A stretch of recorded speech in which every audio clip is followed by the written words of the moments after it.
Other than the way they look, there are some differences between backstapled and splined canvases. So in this video, I'm going to discuss all the pros and cons of each. Backstapled canvas is just as the words describe. The canvas is stretched around and stapled on the back. Splined canvas is slightly different. You can see that it is wrapped around the back, but then there is a little edge here in between two different boards that the canvas is jabbed into, and then it is secured with some sort of an elastic band or more staples, as in this canvas. But every one of them, basically when they're splined, the excess canvas is hidden within another layer of the stretcher bar. The thing I like most about the splined canvases is the look of the back of the canvas. It's so neat and tidy, and if you're not planning on framing your canvas, then it looks really nice when it's hanging against the wall because it's completely flat back there. Sometimes when you have a backstapled canvas, the canvas is kind of rippled up in the back, and that can just look a little unsightly, but most of the time, I mean, it's behind the canvas hanging on the wall anyway, so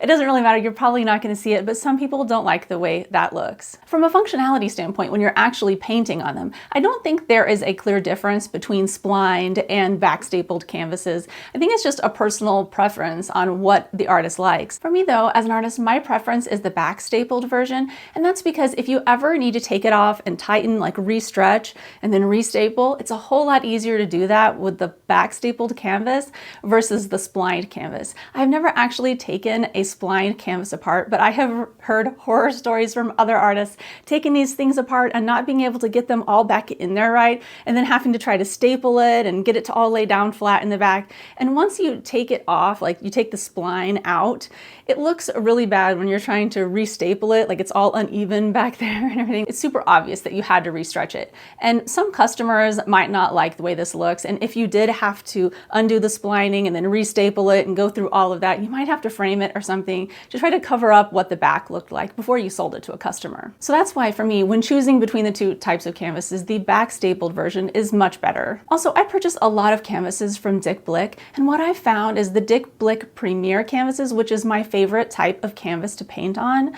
those are stretched tighter on the backstapled versions versus the splined versions. And for me, the tightness of the canvas really makes a difference when I'm painting. But I would like to make clear here though, is that I haven't found this in every other brand of canvas. So don't think that that's a rule of thumb about splined versus backstapled when it comes to the tightness of the stretch, because it isn't. It's really just with the Dick Blick Premier canvases. And when thinking about which type of canvas to paint on, I went through all of the cheapest canvases on the market and compared all the brands together and found the very best canvas to paint on to save a few bucks. If you'd like to know which one that is, watch that video. All right, thank you so much for watching. See you next time.